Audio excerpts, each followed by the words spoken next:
Nagse-celebrate pa rin kami ng aming ika-25th year kasi nag-start kami year 2000. Last year, namigay kami ng worth 25 million pesos. No, very successful yon. Mga brand new cars, no, 25 non, brand new motorbikes, brand new na phones, ganon. But this year, ginagawa na namin yung aming raffle promo na mamimigay kami ng tatlong fully furnished na condominium units sa Admiral Bay Suites along Rojas Boulevard. Malapit doon sa ano? Manila Yacht Club, overlooking the Manila Bay. Kaya maganda yun. Maganda yung Paano venue. nila, ano yan? Paano sila magkakaroon ng chance? Okay. Yung aficionado products kasi ngayon, nilevel up namin bago yung packaging, bago yung sticker niya, kung napansin nyo. Gamitin nyo lang yon yung sticker niyan, itabi nyo. Tapos lalagay yun sa white envelope, write your full name, complete address, phone number, and signature. Tapos soon, lahat ng more than 500 kiosk carts sa mga malls, no? May mga drop boxes doon, ilagay lang doon. Kahit ilang entries yan, ano kayo? Oo. Pero kunyari na kuha yung pangalan mo 2 beses, kung ano yung mas higher na price. Pero isa lang naman yun, so definitely isang unit ka lang. Ano feeling na umaabot ka na ng ganyang years? Kasi sa hirap ng buhay ngayon, di ba? Oo. At saka yung mga ibang competitors mo, parang halos iba Correct. nawala na rin. Well, una nung dumaan yung pandemic, mahirap talaga kasi we're just blessed na nagpatuloy pa rin ang aficionado. Marami kasi ibang negosyo after the pandemic, hindi talaga nagpatuloy. Hindi lang sa Pilipinas, kahit sa ibang bansa. So, blessed kami doon. Pero, kaya dapat wag tayo maging kalmante lang, na matagal na tayo, successful na tayo. Talagang lumalaban pa rin kami hanggang ngayon. Maraming competitors na lumalabas. But I find the competitors very healthy. Kasi pag nandiyan yung mga competitors, the more na talaga nagsisikap kami, no? Kaya mas maganda may mga challenge na nangyayari sa buhay natin. Ayun, and marami rin kaming ginagawa din sa business ngayon. Hindi lang kasi talaga aficionado ang business ko, pero din ako real estate sa Amerika, sa Japan, mag-real estate din ako na business. Tapos, maganda din kasi yung hindi lang sa bangko minsan ng pera mo, nagta-time deposit ka, nagbabonds ka, yung ganon. Malaking tulong din sa amin yung mga ganon. Bakit sa Japan mo naisip magkaroon ng ano? I really love Japan, no? It's a first world country, no? Compared sa atin na I must say third world tayo. Napakalinis, napaka-organized, disiplinado ng tao.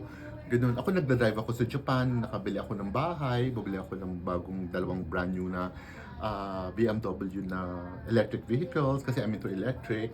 Nagda-drive ako sa Japan and very disciplined. Minsan na-stoplight kahit na 4 minutes naka-stop, talagang hindi ka go-go. Kahit madaling araw, talagang hinto ka. Bakit ka bumili ng bahay? Dahil because of the investment na, real estate na papasukin mo? Ah. Or ano yung nauna? Bumili ka muna ng bahay bago ka nagpapasok sa investment? Nauna real yung estate? bahay Okay. kasi gusto kong magbabakasyon doon. Kasi lagi ako nasa Japan. Eh, minsan ang Na-in-love hotels ka? namin, ang mahal-mahal din. Sabi ko, kung lagi na ako pumupunta dito, might as well buy a house. Eh, na-in love ako dun sa house. Napakaganda ng interior, very modern Japanese, overlooking the Yokohama Bridge, tapos the Tokyo Bay. Nakikita ko ang Mount Fuji sa likod ko, pagka Ito. clear sky. Umaabot yung Yokohama namin sa Skytree ng Tokyo, which is 30 minutes away. Nakikita ko yung Ang layo ng Skytree. nararating. ng Oo, mata. ang ganda ng view. Very modern siya, more of glass with swimming pool na requirements sa mga anak ko. Doon kami nagbabonding. Yun. Tapos, But initially ba, gusto mo talaga agad bahay? Or may baka pang nung choices? una talaga, condo sa Tokyo. Tapos, it took me like 3 months maghanap. Na-depressed lang ako dahil kung ano yung nakikita ko, hindi na-avoid sa akin. Ayan, that was yung naisip mo nga, ang mahal lang binabayad natin sa hotel, might as well buy. Naisip mo agad condo ang Condo. bibilin. Oo, yung condominium, no? Tapos, kung saan yung magandang location, malapit na siya sa Shibuya o sa Ginza, kung saan tayo namamasyal, ganon. And, talaga hindi na bless sa akin yung condo na yan. Kasi nga, kahit ang tagal, siguro mga 13 houses ang nakita namin, pero walang nangyari.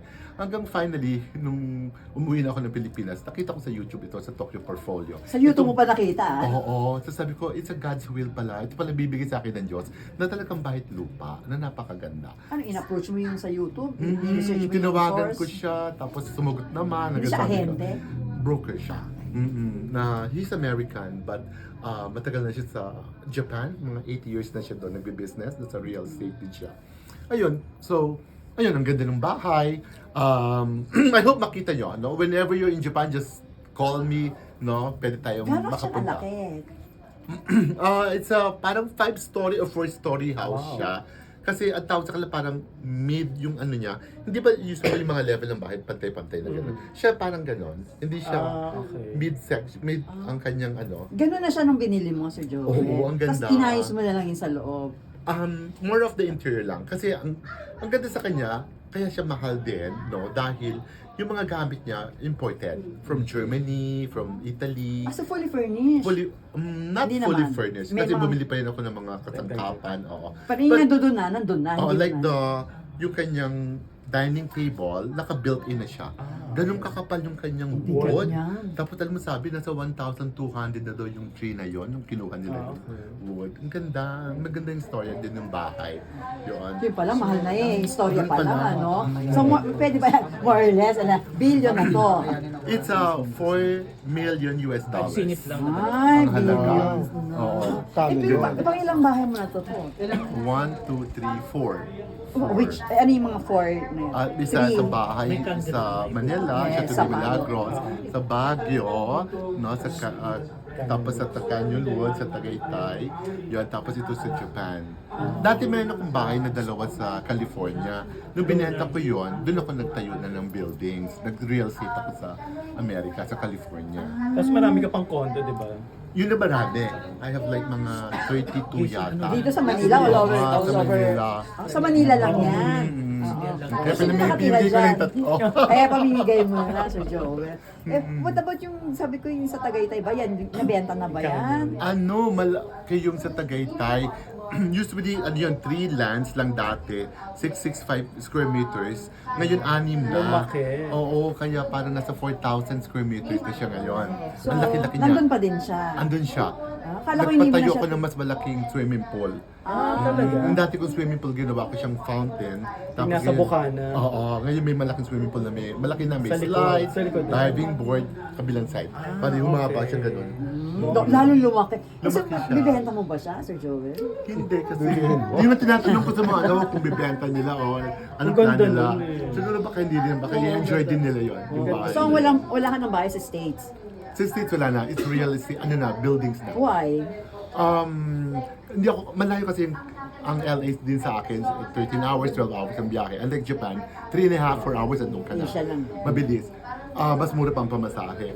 Ginawa ko dun sa LA, ginawa ko siyang condominium, mga buildings. Pero itong buildings na kumikita, it's commercial lahat. Sa isang building, meron ka mga 23 tenants, yung Kaya ganun, mga bangko, restaurants, yung ganun. At least kumikita Hindi siya ka. pataas, mga 3-story lang siya, pero